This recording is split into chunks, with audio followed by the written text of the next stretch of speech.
একবার হযরতে বেলাল রাদিয়াল্লাহু তাআলা আনহুকে মরুভূমির বালুর মধ্যে ফেলে রেখে দিয়েছে। আর হযরতে বেলাল রাদিয়াল্লাহু তাআলা আনহু জুড়ে জুড়ে বলতেছে আল্লাহু আহাদ আল্লাহু আহাদ। আর কাফের মুশরিকরা নির্যাতন করতেছে। এই রাস্তা দিয়া হযরত আবু বকর সিদ্দিক রাদিয়াল্লাহু তাআলা আনহু হেঁটে যাইতেছে। হযরত আবু বকর সিদ্দিক রাদিয়াল্লাহু তাআলা আনহু হযরত বেলাল রাদিয়াল্লাহু তাআলা আনহুকে ডাক দিয়ে বলে, ওগো আল্লাহর নবীর সাহাবী, ও বেলাল, তুমি যখন জুড়ে জুড়ে বলো আল্লাহু আহাদ আল্লাহু আহাদ, আর কাফের মুশরিকরা তোমাকে জুড়ে জুড়ে মারে, সুতরাং তুমি বেলাল জুড়ে জুড়ে আল্লাহু আহাদ বলার কোনো প্রয়োজন নাই। তুমি বেলাল আস্তে আস্তে বলো আল্লাহু আহাদ আল্লাহু আহাদ। আমার আল্লাহকে যদি আস্তে ডাকো তাহলেও আমার আল্লাহ শুনে, আমার আল্লাহকে যদি জুড়ে ডাকো তাহলেও আমার আল্লাহ শুনে। সুতরাং তুমি বেলাল আমার আল্লাহকে জুড়ে ডাকার কোনো প্রয়োজন নাই। হযরত বেলাল কোনো উত্তর দেয় না। পরের দিন আবার হযরত আবু বকর সিদ্দিক রাদিয়াল্লাহু তাআলা আনহু এই রাস্তা দিয়ে হেঁটে যাইতেছে। আবার তাকায় দেখে হযরত বেলাল জুড়ে জুড়ে বলতেছে আল্লাহু আহাদ আল্লাহু আহাদ। হযরত আবু বকর সিদ্দিক রাদিয়াল্লাহু তাআলা আনহু ডাক দিয়ে বলে, ওগো আল্লাহর নবীর সাহাবী বেলাল, আমি না তোমাকে বলেছি তুমি জুড়ে জুড়ে আল্লাহু আহাদ বলার কোনো প্রয়োজন নাই। তুমি বেলাল আস্তে আস্তে আল্লাহু আহাদ বলো, তারপরও তুমি কেন জুড়ে জুড়ে আল্লাহু আহাদ বলো? হযরত বেলাল রাদিয়াল্লাহু তাআলা আনহু বলেন, ওগো আমিরুল মুমিনিন আবু বকর সিদ্দিক রাদিয়াল্লাহু তাআলা আনহু, আপনি শুনে রাখেন, আমি যখন আল্লাহু আহাদ আস্তে আস্তে বলি আমি ততটুকু মজা পাই না যতটুকু মজা আমি জুড়ে জুড়ে আল্লাহু আহাদ বললে পাই। আর আমি যখন জুড়ে জুড়ে আল্লাহু আহাদ বলি আর কাফের মুশরিকরা যখন আমাকে জুড়ে জুড়ে মারে, আমি যেন আসমানের দিকে তাকিয়ে দেখি মহান আল্লাহ আমি বেলালের জন্য যে জান্নাত বানাইছে সেই জান্নাতটা আমি বেলালের সামনে আল্লাহ তাআলা তুলে ধরেছে। ইয়া সাহিবাল জামাল ইয়া সাইয়্যিদাল বাশার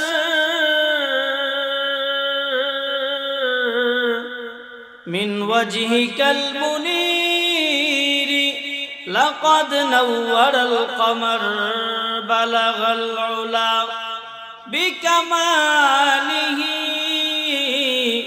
কাশাফাদ দুজা বিজামালিহি হাসুনাত জামিউ খিসালিহি সাল্লু আলাইহি ওয়া আলিহি লা ইউমকিনুস সানাউ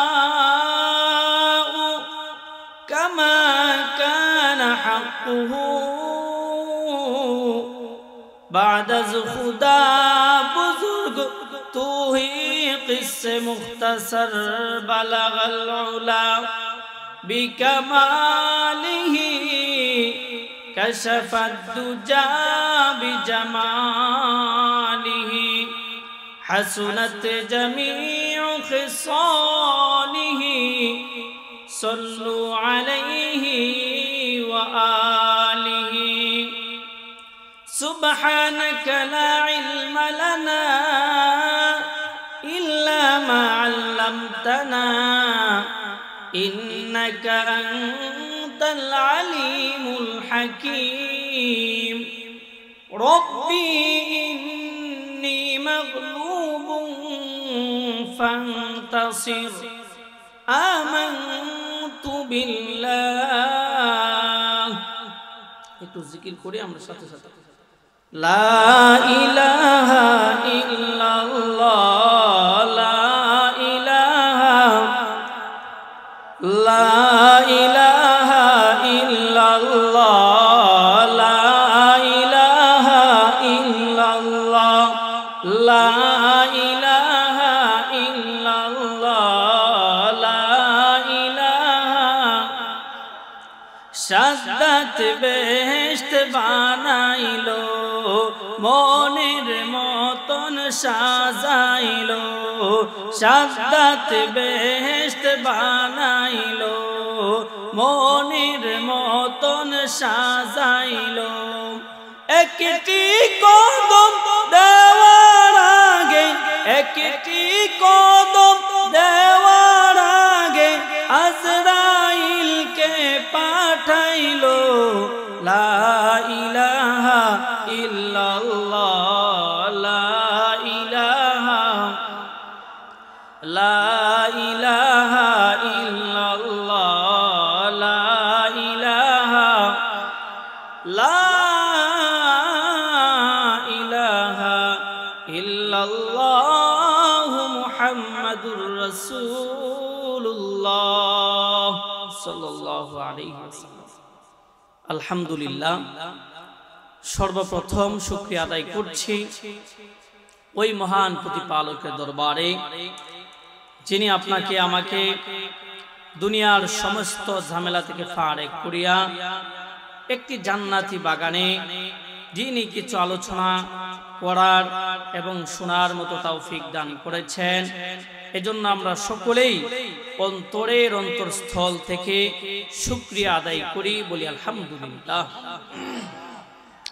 সম্মানিত উপস্থিতি, আমি আপনাদের সামনে মহাগ্রন্থ আল কুরআন থেকে একখানা আয়াত এবং রাসূলুল্লাহ সাল্লাল্লাহু আলাইহি ওয়াসাল্লামের অসংখ্য গণিত হাদিসের ভান্ডার থেকে একখানা হাদিস তেলাওয়াত করেছি। যদি আল্লাহ সুবহানাহু ওয়া তাআলা আমাকে তৌফিক দান করেন, তাহলে উক্ত আয়াত এবং হাদিসকে সামনে রেখে সংক্ষিপ্ত সময়ে সংক্ষিপ্ত আলোচনা করার চেষ্টা করব। আমার তৌফিক ইল্লা বিল্লাহ। সম্মানিত উপস্থিতি, আমার তেলাওয়াতকৃত আয়াতে মহান আল্লাহ পাক রব্বুল আলামিন বলেন, ইন্নাল্লাযীনা ক্বালু রাব্বুনাল্লাহ, নিশ্চয় যারা বলবে আমাদের রব হলো আল্লাহ। আপনারা বলেন তো আমাদের রব কে? আমাদের রব আল্লাহ। এই কথা কি হিন্দু বলে? বলে না। খ্রিস্টান বলে? বৌদ্ধ বলে? বলে না। আমাদের রব আল্লাহ এই কথা বলে কেবলমাত্র ঈমানদার মুমিন মুসলমানরা, ঠিক কিনা? তাহলে আল্লাহ বলেন ইন্নাল্লাযীনা ক্বালু রাব্বুনাল্লাহ, নিশ্চয় যারা বলবে আমাদের রব আল্লাহ। তাহলে বোঝা গেল মুমিন মুসলমানরাই বলে আমাদের রব আল্লাহ। তাহলে মুমিন যারা, ঈমানদার যারা, তাদের কি লাভ, তাদের কি ফজিলত, এই সম্পর্কে আল্লাহ তাআলা আমার আয়াতের পরের ধাপে আলোচনা করেছেন। আমি আমার আয়াতের আলোচনায় প্রবেশ করার আগে আমি আপনাদের সামনে ভূমিকা স্বরূপ কয়েকটা কথা বলতে চাই। এই পৃথিবীতে যত বস্তু আছে, সমস্ত বস্তু দুই ভাগে বিভক্ত। কয় ভাগে? দুই ভাগে। একটা বস্তু হচ্ছে চোখে দেখা যায়, আরেকটা বস্তু চোখে দেখা যায় না। যেই বস্তুটা চোখে দেখা যায়, সেই বস্তুর পিছনে যদি কোনো মানুষ মেহনত করে, পরিশ্রম করে, তাহলে ওই বস্তুর দাম বাড়ে। যেই ব্যক্তি, যেই মানুষ মেহনত করলো, পরিশ্রম করলো, তার দাম বাড়ে না। পক্ষান্তরে যেই জিনিসটা চোখে দেখা যায় না, ওই জিনিসের পিছনে যেই ব্যক্তি মেহনত করে, পরিশ্রম করে, ওই ব্যক্তির দাম বেড়ে যায়। তো প্রথম নাম্বার বলেছিলাম, যে জিনিস চোখে দেখা যায়, ওই জিনিসের পিছনে কোনো মানুষ মেহনত করলে, পরিশ্রম করলে মানুষের দাম বাড়ে না, জিনিসের দাম বাড়ে। উদাহরণ, চামড়া একটা বস্তু। চামড়া চিনেন সবাই? চামড়া একটা বস্তু, গরুর চামড়া। ওই চামড়াটা কুরবানির ঈদের সময় 300 টাকা দিয়ে একটা চামড়া কিনা হয়, কিনে না? 300 টাকা দিয়ে, 500 টাকা দিয়ে একটা চামড়া কিনে। ওই চামড়া কেনার পরে একজন মানুষ ওই চামড়াটার মধ্যে লবণ লাগায়, ওই চামড়াটাকে শুকায়, এক পর্যায়ে ওই চামড়া দিয়ে এক জোড়া জুতা বানানো হয়। বানানো হয় কিনা? এই জুতার দাম, এক জোড়া জুতার দাম, এমনও সময় আসে ঈদের সিজনে এক জোড়া জুতার দাম 15,000 টাকা, 20,000 টাকা পর্যন্ত বিক্রি হয়। হয় কিনা? হয়। তাহলে ওই চামড়ার পিছনে যেই ব্যক্তি মেহনত করলো, পরিশ্রম করলো, তাকে আমরা সারা জীবন চামার আর মুচি বলি। কথা ঠিক কিনা? কিন্তু ওই চামড়াটা কিন্তু চোখে দেখা যায়। ওই চামড়ার পিছনে যে ব্যক্তি মেহনত করলো, পরিশ্রম করলো, তার দাম বাড়ে নাই, কিন্তু চামড়ার দাম বাড়ছে কিনা? বাড়ছে। এই জন্য বলা হয়েছে, যে জিনিস চোখে দেখা যায়, ওই জিনিসের পিছনে যদি কোনো মানুষ মেহনত করে, পরিশ্রম করে, তাহলে জিনিসের দাম বাড়ে, কিন্তু ব্যক্তির দাম, মানুষের দাম বাড়ে। পক্ষান্তরে এমন তিনটা জিনিস আছে যেই তিনটা জিনিস চোখে দেখা যায় না, কিন্তু কোন মানুষ যদি ওই তিনটা জিনিসের পিছনে মেহনত করে, পরিশ্রম করে, তাহলে আল্লাহ তাআলা দুনিয়া এবং আখিরাতে তাদের দাম বাড়ায় দেন। এক নাম্বার হচ্ছে ঈমান। ঈমানের পিছনে যদি কোনো মানুষ মেহনত আর পরিশ্রম করে, মহান আল্লাহ পাক রব্বুল আলামিন দুনিয়াতে এবং আখিরাতে তার দাম বাড়ায় দেন। দুই নাম্বার হচ্ছে নেক আমল। নেক আমলের পিছনে যদি কোনো মানুষ মেহনত আর পরিশ্রম করে, মহান আল্লাহ পাক রব্বুল আলামিন দুনিয়াতে এবং আখিরাতে তার দাম বাড়ায় দেন। তিন নাম্বার হচ্ছে ইলম। জ্ঞান অন্বেষণের পিছনে যদি কোনো মানুষ মেহনত আর পরিশ্রম করে, মহান আল্লাহ পাক রব্বুল আলামিন দুনিয়াতে এবং আখিরাতে তার দাম বাড়ায় দেন। কয়টা জিনিস বললাম? তিনটা। এক নাম্বার হচ্ছে ঈমান, দুই নাম্বার হচ্ছে নেক আমল, তিন নাম্বার হচ্ছে ইলম। তাহলে আমরা যারা ঈমান আনলাম, আমরা সবাই কি ঈমান আনছি কিনা? ঈমান আনছি। আমরা যারা ঈমান আনলাম, আমরা কি কেউ আল্লাহকে দেখেছি? কেউ দেখি নাই। আমরা নবীজিকে দেখেছি? দেখি নাই। তারপরও আমরা ঈমান আনলাম। আমরা যে আল্লাহকে দেখি নাই, নবীজিকে দেখি নাই, তারপরও আমরা ঈমান আনলাম। আমাদের ঈমানের দাম আছে না নাই? এই ঈমান অনেক বড় দামি এক ঈমান। আমরা জানি না আমাদের ঈমানের মূল্য কতটুকু। এক হাদিসের মধ্যে আসছে, নবীজি সাল্লাল্লাহু আলাইহি ওয়াসাল্লাম একবার আসরের নামাজ পড়ে সাহাবায়ে কেরামদেরকে নিয়ে বসা। এমন সময় নবীজি সাল্লাল্লাহু আলাইহি ওয়াসাল্লাম সাহাবায়ে কেরামদেরকে প্রশ্ন করলেন, হে আমার সাহাবীরা, তোমরা বলো তো আল্লাহ তাআলার কাছে আশ্চর্যান্বিত ঈমান, বিস্ময়কর ঈমান কার? সাহাবায়ে কেরাম বললেন, ইয়া রাসূলুল্লাহ, ইয়া হাবিবাল্লাহ, আল্লাহ তাআলার কাছে আশ্চর্যান্বিত ঈমান হলো ফেরেশতাদের ঈমান। নবীজি সাল্লাল্লাহু আলাইহি ওয়াসাল্লাম বলে, না, ফেরেশতাদের ঈমান আল্লাহ তাআলার কাছে আশ্চর্যান্বিত ঈমান হতে পারে না। কারণ ফেরেশতারা কোনো নেক আমল করার প্রয়োজন নাই। তারা হচ্ছে নূরের তৈরি ফেরেশতা, তাদের উপর শরীয়তের কোনো আহকাম নাই। সুতরাং ফেরেশতাদের ঈমান আশ্চর্যান্বিত ঈমান হতে পারে না। এবার সাহাবায়ে কেরাম বললেন, ইয়া রাসূলুল্লাহ, ইয়া হাবিবাল্লাহ, তাহলে নবীদের ঈমান হলো আশ্চর্যান্বিত ঈমান, নবীদের ঈমান হলো বিস্ময়কর ঈমান। এবার নবীজি বলে, না, নবীদের ঈমান ও আশ্চর্যান্বিত ঈমান হতে পারে না, নবীদের ঈমান ও বিস্ময়কর ঈমান হতে পারে না। কারণ নবীদের কাছে সরাসরি আল্লাহ তাআলার কাছ থেকে ওহী নাজিল হয়। নবীদের কাছে সরাসরি জিবরাইল আমিন উপস্থিত হয়। নবীরা আল্লাহ তাআলার কাছ থেকে ওহী পেয়ে সেই ওহীর বাণী দুনিয়াবাসীর কাছে পৌঁছায়। সুতরাং নবীদের ঈমান ও বিস্ময়কর ঈমান হতে পারে না, নবীদের ঈমান ও আশ্চর্যান্বিত ঈমান হতে পারে না। এবার সাহাবায়ে কেরাম বলেন, ইয়া রাসূলুল্লাহ, ইয়া হাবিবাল্লাহ, তাহলে সাহাবায়ে কেরামদের ঈমান, আমাদের ঈমান হলো আশ্চর্যান্বিত ঈমান। এবার নবীজি বলে, না, তোমাদের ঈমান ও আশ্চর্যান্বিত ঈমান হতে পারে না। কারণ আমার কাছে যখন জিবরাইল আলাইহিস সালাম আমার কাছে যখন উপস্থিত হয়, তখন তোমরা জিবরাইলকে দেখো। আমার উপর যখন ওহী অবতীর্ণ হয়, সেই ওহী অবতীর্ণ হওয়ার অবস্থা তোমরা দেখো। সুতরাং তোমাদের ঈমান ও আশ্চর্যান্বিত ঈমান, তোমাদের ঈমান ও বিস্ময়কর ঈমান হতে পারে না। এবার সাহাবায়ে কেরাম বললেন, ইয়া রাসূলুল্লাহ, ইয়া হাবিবাল্লাহ, আল্লাহু ওয়া রাসূলুহু আ'লাম, আল্লাহ এবং আল্লাহর রাসূলই ভালো জানেন কার ঈমান বিস্ময়কর ঈমান, কার ঈমান আশ্চর্যান্বিত ঈমান। এবার নবীজি বলেন, ও আমার সাহাবীরা, তোমরা জানিয়ে রাখো, আমি যখন এই পৃথিবী থেকে চলে যাব, তখন আমার একদল উম্মত আসবে হাজার হাজার বছর পরে। আমার একদল উম্মত আসবে যারা আমাকে দেখে নাই, আল্লাহকে দেখে নাই, যারা ফেরেশতাদেরকে দেখে নাই, যারা কুরআন নাজিল হওয়ার অবস্থা দেখে নাই, যারা জিবরাইলকে দেখে নাই, তারপরেও তারা আলেমদের মুখ থেকে কুরআন হাদিসের কথা শুনে আমার উপর ঈমান এনেছে, আমার উপর বিশ্বাস স্থাপন করেছে। তাদের ঈমান মহান আল্লাহ তাআলার কাছে বড় আশ্চর্যান্বিত এবং বড় দামি ঈমান। তাদের ঈমান অনেক দামি ঈমান আল্লাহর কাছে। সুতরাং আমাদের ঈমানের দাম আছে না নাই? আছে। তো আমি আয়াতের মধ্যে বলেছিলাম যারা ঈমান আনে, যারা আল্লাহকে আল্লাহ বলে স্বীকার করে, আল্লাহ বলেন আল্লাহ তাখাফু, তাদের কোনো ভয় নাই, ওয়ালা তাহজানু, তাদের কোনো পেরেশানি নাই, ওয়া আবশিরু বিল জান্নাতিল্লাতী কুনতুম তুআদুন, আল্লাহ তাআলা তাদেরকে জান্নাতের সুসংবাদ দান করেছে। তাদের কোনো ভয় নাই, তাদের দাম আল্লাহ তাআলা বাড়ায় দেয়। কিভাবে দাম বাড়ায় দেয়? হযরতে গাজী সালাউদ্দিন আইয়ুবী রাহমাতুল্লাহি আলাইহি, নাম কি?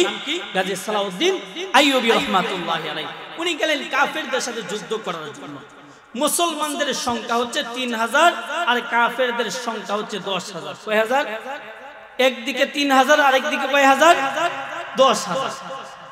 তো যুদ্ধের ময়দানে একটা নিয়ম হলো একদল নামাজ আদায় করবে, আরেক দল পাহারাদারি করবে, তারপর আরেক দল নামাজ আদায় করবে, যেই দল নামাজ পড়েছে সেই দল পাহারাদারি করবে। একদিন আসরের আযান হয়ে গেল। গাজী সালাউদ্দিন আইয়ুবী রাহমাতুল্লাহি আলাইহি সমস্ত সৈন্যবাহিনীদেরকে একত্রিত করলেন। তারপরে তিনি নির্দেশ দিলেন, আমরা তো প্রতিদিন এইভাবে নামাজ আদায় করি, একদল নামাজ আদায় করে আরেক দল পাহারাদারি করে, আজকে আমরা সেই সিস্টেমে আর নামাজ আদায় করব না, বরং আজকে আমরা সকলে একসাথে নামাজ আদায় করব। সৈন্যবাহিনী বলে, যেহেতু আমির সাহেব সেনা প্রধান আমাদেরকে নির্দেশ প্রদান করেছেন, তাহলে আমরা বিলম্ব করতে চাই না, আমরা আপনার হুকুম মানতে রাজি, আমরা আপনার সাথে এক কাতারে দাঁড়ায় নামাজ আদায় করব। সমস্ত সৈন্যবাহিনীরা যখন নামাজের মধ্যে দাঁড়ায় গেল, এবার কাফের মুশরিকরা দেখতে লাগলো মুসলমানরা সকলে এক কাতারে নামাজের মধ্যে দাঁড়ায় গেছে। কাফের মুশরিকরা একে অপরকে বলাবলি করতেছে। মুসলমানরা যখন নামাজের মধ্যে দাঁড়ায় তখন মুসলমানরা দুনিয়ার কোনো খোঁজ খবর রাখে না। মুসলমানরা যখন নামাজের মধ্যে দাঁড়ায় তারা পিছনে তাকায় দেখে না কি হইতেছে কি না হইতেছে। এই সুযোগে মুসলমানদেরকে শেষ করে যাওয়া যায়। কাফের মুশরিকরাই চিন্তা করে মুসলমানদের দিকে একের পর এক তীর নিক্ষেপ করা শুরু করে দিল। কাফের মুশরিকরা যখন তাকে তীর নিক্ষেপ করতে শুরু করে দিল, এই দিকে মুসলমানরা নামাজ আদায়ে ব্যস্ত। হযরতে গাজী সালাউদ্দিন আইয়ুবী রাহমাতুল্লাহি আলাইহি বলেন, আমরা যখন নামাজ শেষ করলাম, আমরা যখন সালাম ফিরাইলাম, আমি তাকায় দেখি আমাদের চতুর্পাশে পাহাড় পরিমাণ তীর জমা হয়ে গেছে। একটা তীর মুসলমানদের গায়ে লাগবে তো দূরের কথা, একটা তীর মুসলমানদের যাই নামাজ পর্যন্ত পৌঁছে না। একটা তীর মুসলমানদের যাই নামাজে পৌঁছে নাই, আর তারা তো মুসলমানদেরকে লক্ষ্য করে শুধু তীর নিক্ষেপ করতেই ছিল। তো এই দাম বাড়ায় দিয়েছেন কে? আল্লাহ। কেন বাড়ায় দিলেন? ঈমানের উপর ইস্তেকামত ছিলেন, ঈমানের উপর মেহনত করেছেন, এই জন্য আল্লাহ তাআলা দাম বাড়ায় দিয়েছেন।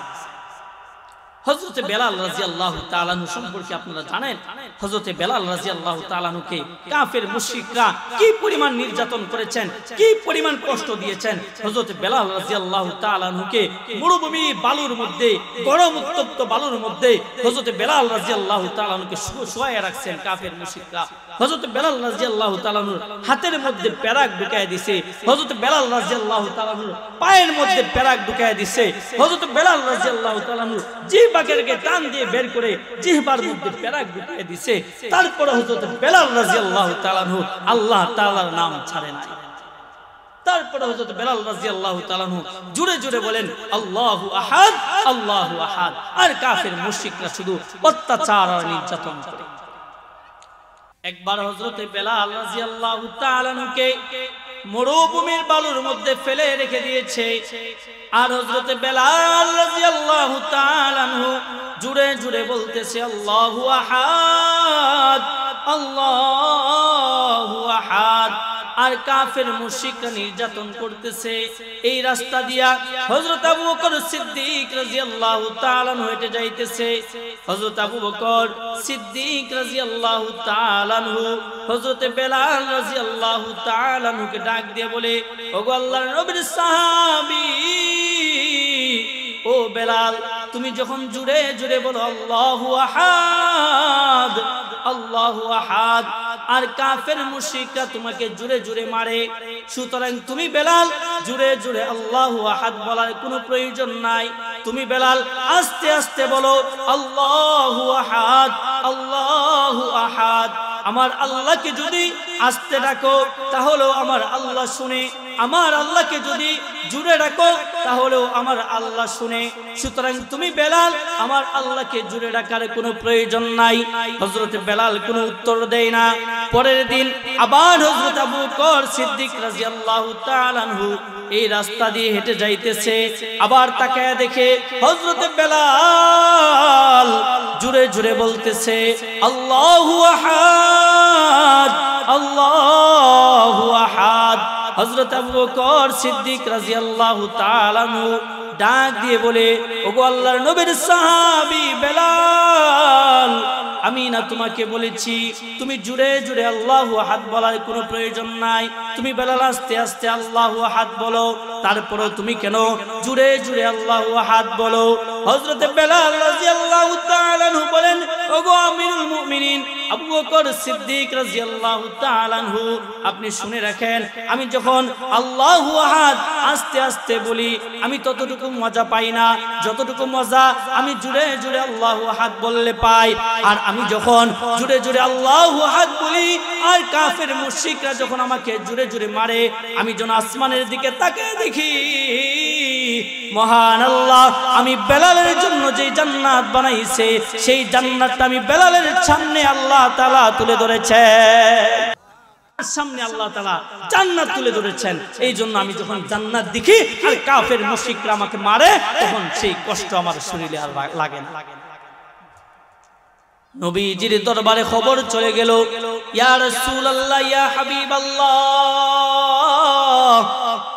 কাফের মুশরিকরা আপনার বেলালকে শুধু মারে আর মারে, শুধু অত্যাচার করে, শুধু নির্যাতন করে, একটা ব্যবস্থা করেন না। নবীজি ডাক দিয়ে বলেন, ও আমার সাহাবীরা, তোমাদের মধ্যে এমন কোন সাহাবী আসেনি যেই সাহাবী আমার বেলালকে কাফের মুশরিকদের হাত থেকে কিনিয়া তার উপর আজাদ করে দিবে, ক্রয় করে তার উপর আজাদ করে দিবে?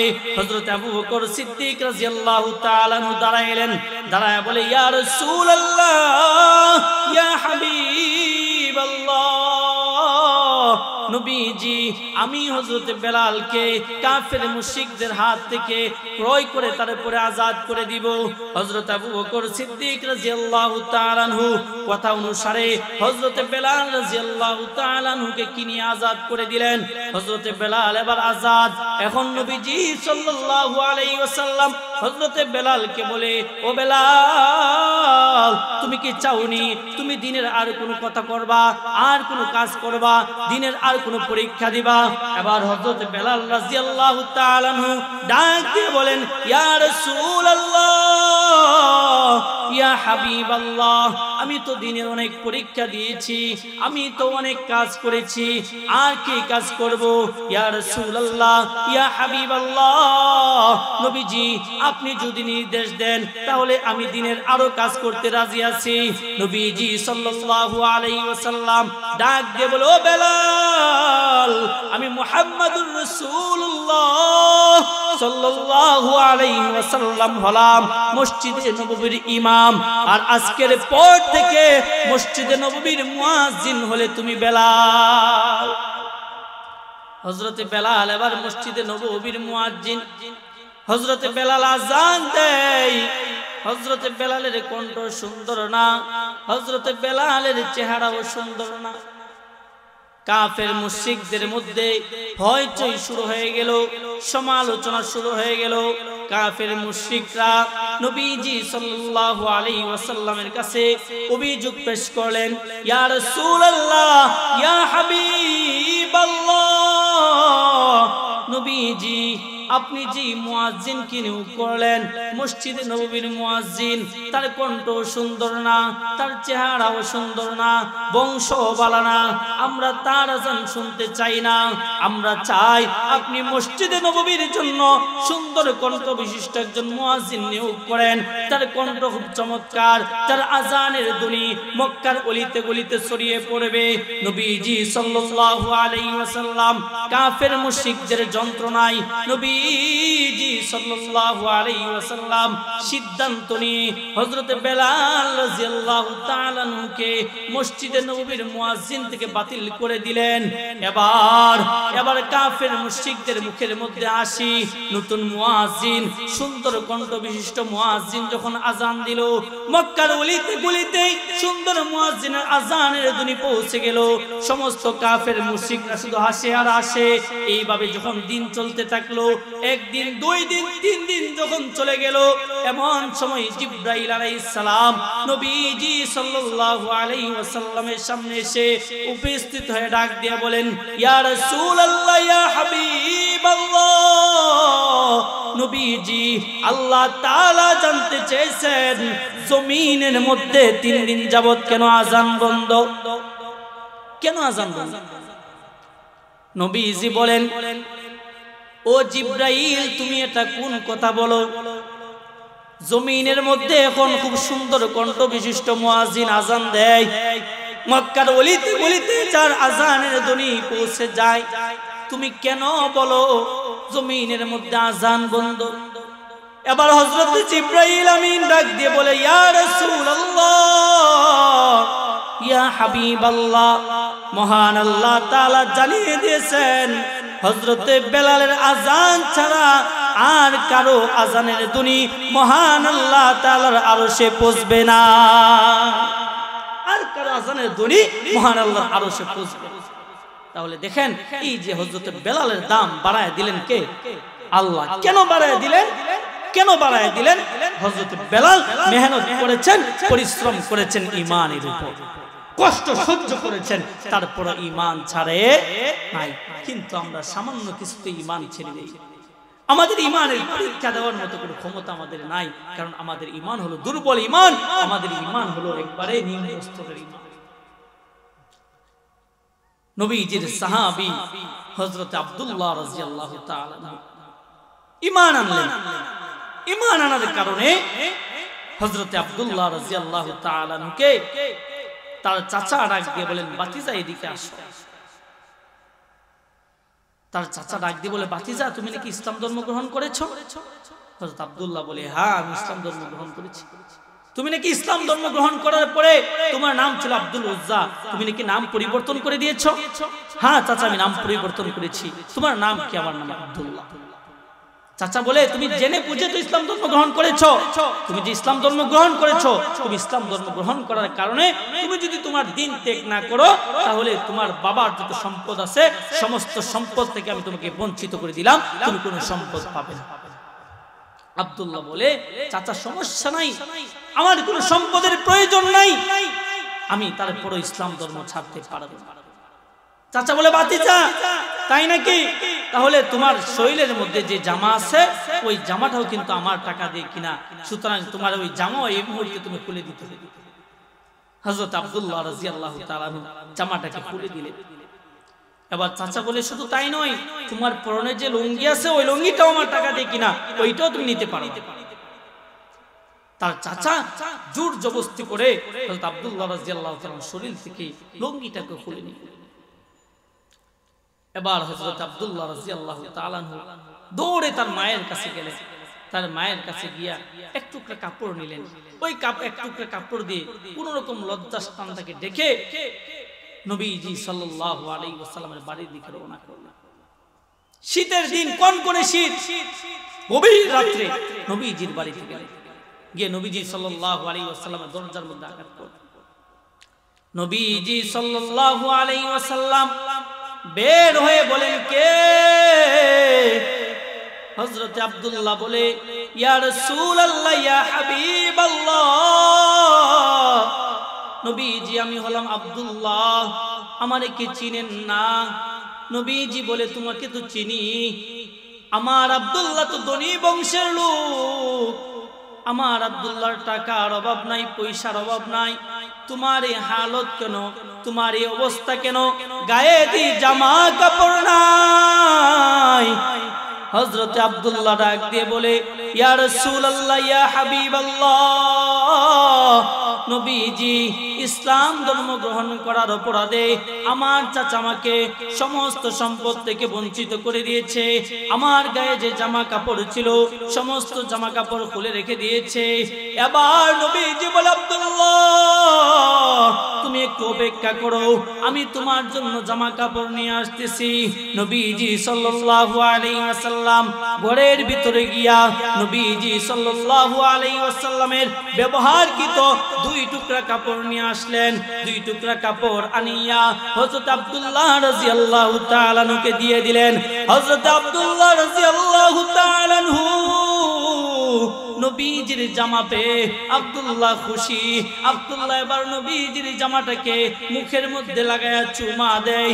আব্দুল্লাহ এবার নবীজির জামা পায়া কপালের মধ্যে লাগায়। আমি আপনাদেরকে জিজ্ঞাসা করতে চাই, আমাদের নবীজির জামার দাম আছে না নাই? আমাদের নবীজির জামা পেয়ে আব্দুল্লাহ খুশি। আব্দুল্লাহ নবীজির জামা পেয়ে অনেক খুশি হয়ে গেলেন। তারপর আব্দুল্লাহ যাই না, নবীজি ডাক দিয়ে বলে, আব্দুল্লাহ তুমি যাও না, তোমার কি আরো কোনো কথা আসেনি? আব্দুল্লাহ ডাক দিয়ে বলে, ইয়া রাসূলুল্লাহ, ইয়া হাবিবাল্লাহ, হ্যাঁ আমার আরো কথা আছে। নবীজি বলে, আব্দুল্লাহ তুমি আর কি বলবা বলো, আমি শুনতেছি। এবার আব্দুল্লাহ ডাক দিয়ে বলে, ইয়া রাসূলুল্লাহ, ইয়া হাবিবাল্লাহ,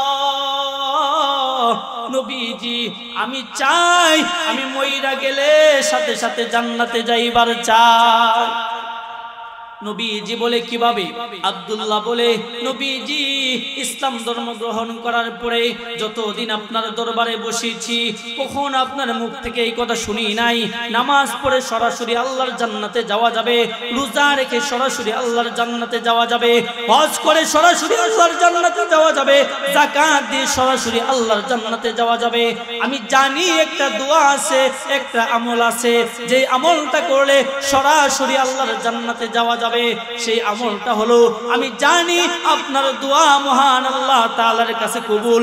আপনি আল্লাহ তাআলার কাছে দোয়া করেন না আমি যেন মইরা গেলে সাথে সাথে জান্নাতে যাইবার পারি।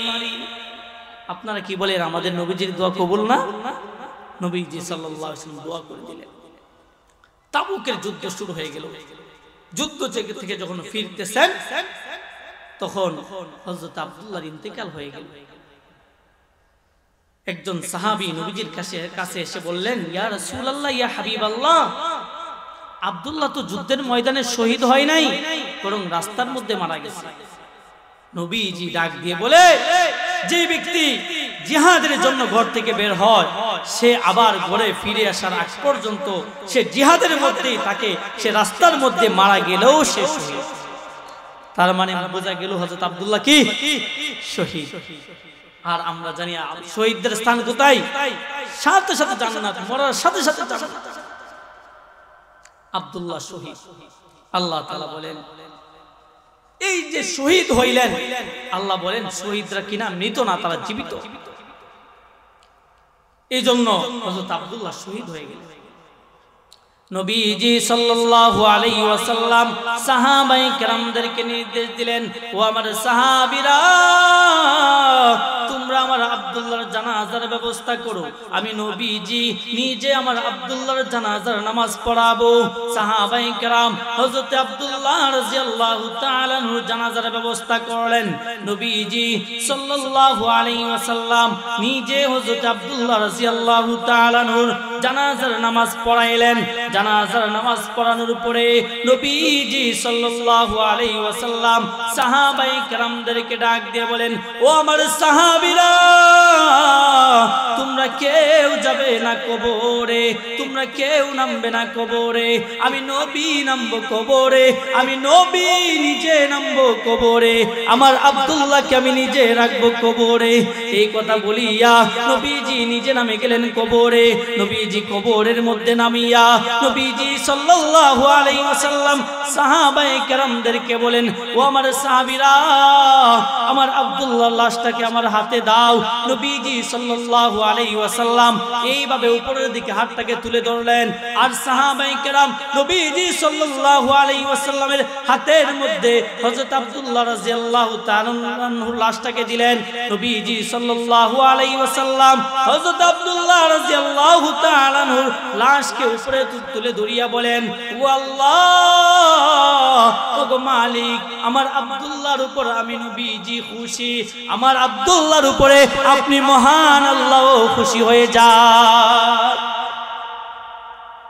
এবার নবীজি সাল্লাল্লাহু আলাইহি ওয়াসাল্লাম এই কথা বলিয়া হযরত আব্দুল্লাহ রাদিয়াল্লাহু তাআলা আনহুর লাশটাকে কবরের মধ্যে রেখে দিলেন। যেই মাত্র আব্দুল্লাহ রাদিয়াল্লাহু তাআলা আনহুর লাশটাকে কবরের মধ্যে রেখে দিলেন, সাথে সাথে হযরত আব্দুল্লাহ রাদিয়াল্লাহু তাআলা আনহুর কবরটা একটা জান্নাতের বাগান হয়ে গেল। তাহলে ঈমান আনলে লাভ আছে না নাই? এই কথাই বলেছিলাম, কেউ যদি ঈমানের পিছনে মেহনত করে, পরিশ্রম করে, তাহলে আল্লাহ তাআলা দুনিয়া এবং আখিরাতে দাম বাড়ায় দেন। কথা ঠিক কিনা?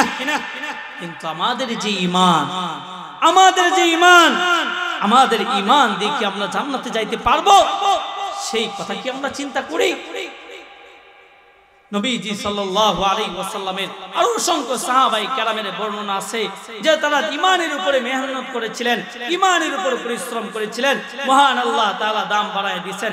এর মধ্যে আরেকজন সাহাবী হলেন হযরতে আসওয়াদ রাখাল। আসওয়াদ রাদিয়াল্লাহু তাআলা আনহু তিনি ছিলেন একজন রাখাল।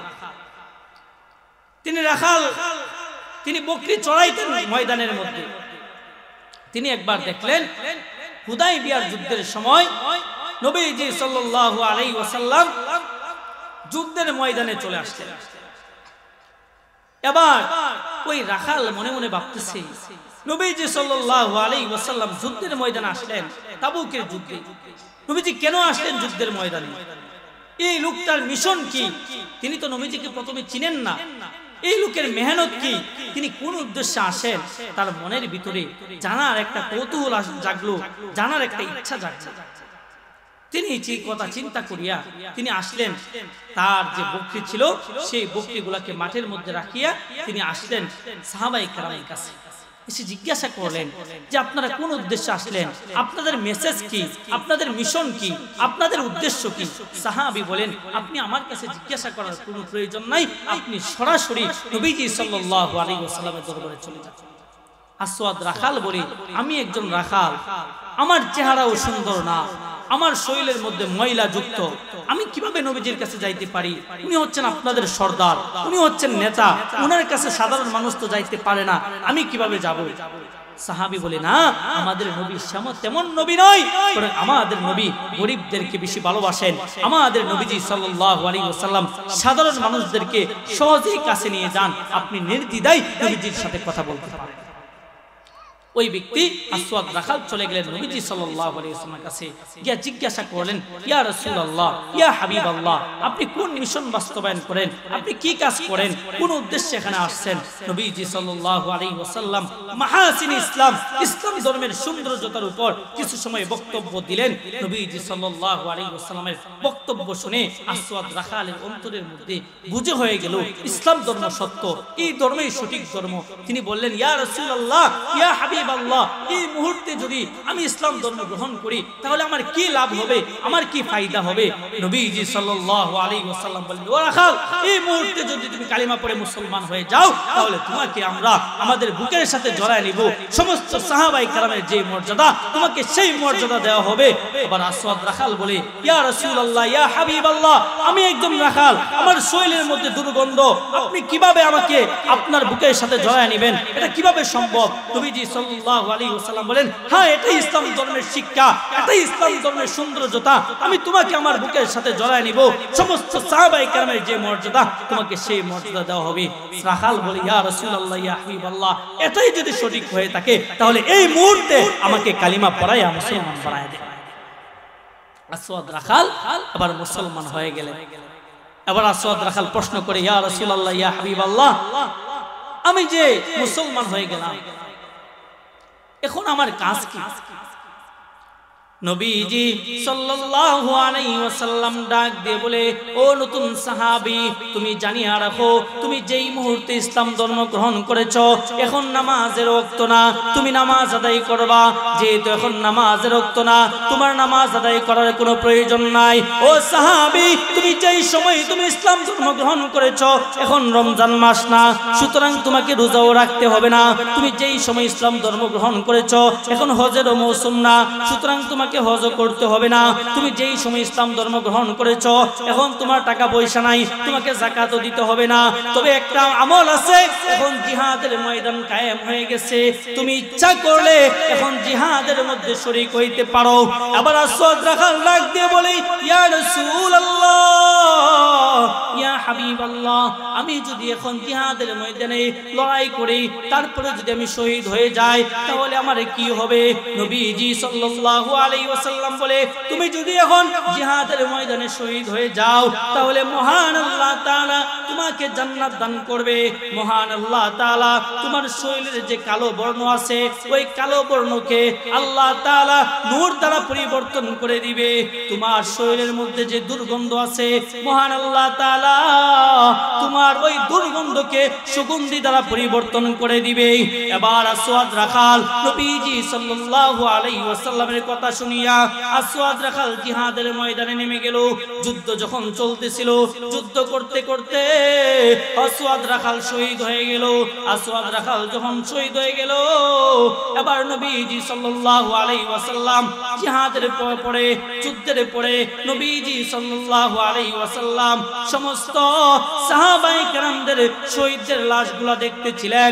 এক পর্যায়ে নবীজি সাল্লাল্লাহু আলাইহি ওয়াসাল্লাম দেখেন যে আসওয়াদ রাখালের লাশটাও এখানে আছে।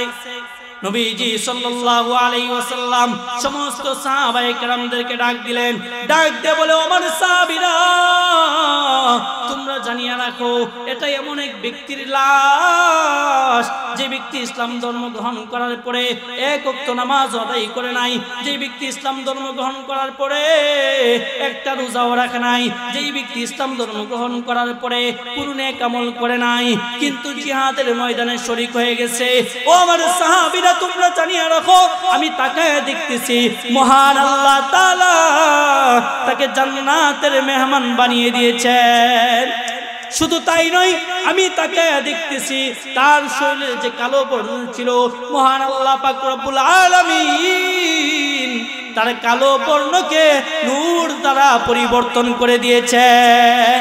শুধু তাই নয়, নবীজি বলেন, ও আমার সাহাবীরা, তার শরীরের মধ্যে যে দুর্গন্ধ ছিল, মহান আল্লাহ পাক রব্বুল আলামিন তার সেই দুর্গন্ধকে নূর দ্বারা পরিবর্তন করে দিয়েছেন। তার সেই সুগন্ধিকে, তার দুর্গন্ধকে সুগন্ধি দ্বারা পরিবর্তন করে দিয়েছেন।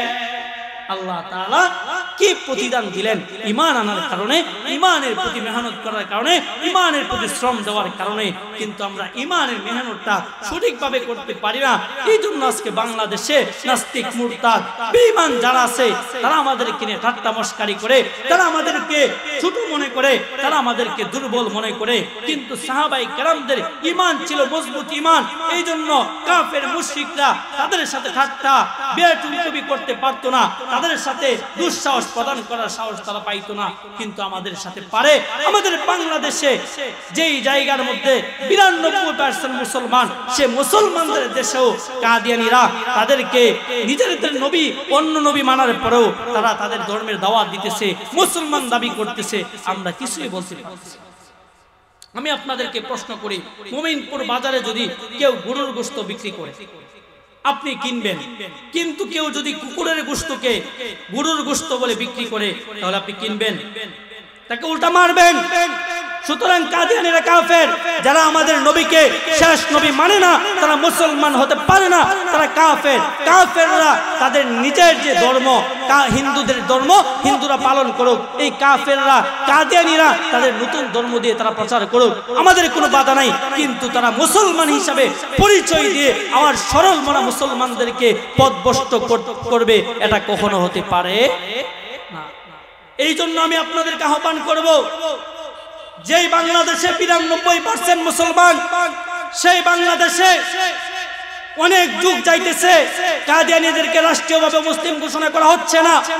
যদি ৯২% মুসলমান ইমানের বলে বলিয়ান হয়ে ইমানের শক্তি নিয়ে তারা সবাই যদি এক কাতারে রাজপথে যদি দাঁড়াইতে পারে যে বাংলাদেশের জমিনে কাদিয়ানীদেরকে রাষ্ট্রীয়ভাবে অমুসলিম ঘোষণা করতে হবে, তাহলে এমন কোন সরকার নাই, এমন কোন সরকারের ক্ষমতা নাই যে বাংলাদেশে কাদিয়ানীদেরকে অমুসলিম ঘোষণা না করে সরকারের গতিতে টিকে থাকতে পারে। ঠিক কিনা বলেন? সুতরাং এই কাদিয়ানীদেরকে রাষ্ট্রীয়ভাবে মুসলিম ঘোষণা করতে হলে আমরা ইমানের বলে সকলে বলিয়ান হতে হবে। কথা ঠিক কিনা? আমরা সবাই ইনশাআল্লাহ ইমানের পিছনে মেহনত করব, আল্লাহ তাআলা দুনিয়া এবং আখিরাতে দাম বাড়ায় দিবেন। সময় শেষ, যতটুকু আলোচনা করলাম আলোচনার সারমর্ম হইল যে আল্লাহ তাআলা তিনটা জিনিস, যেই তিনটা জিনিস চোখে দেখা যায় না। এক নাম্বার হচ্ছে ঈমান, ঈমানের পিছনে মেহনত করলে আল্লাহ তাআলা দুনিয়া এবং আখিরাতে দাম বাড়ায় দেন। দুই নাম্বার হচ্ছে নেক আমল, নেক আমলের পিছনে মেহনত করলে আল্লাহ তাআলা দুনিয়া এবং আখিরাতে দাম বাড়ায় দেন। তিন নাম্বার হচ্ছে ইলম, ইলম অন্বেষণের পিছনে মেহনত করলে, পরিশ্রম করলে আল্লাহ তাআলা দুনিয়া এবং আখিরাতে দাম বাড়ায় দেন। আল্লাহ তাআলা আমাদের প্রত্যেককে আলোচনা বুঝান এবং মানার মতো তৌফিক দান করেন। সবাই বলেন আমিন। ওয়া আখিরি দাওয়ানা আনিল হামদুলিল্লাহি রাব্বিল আলামিন।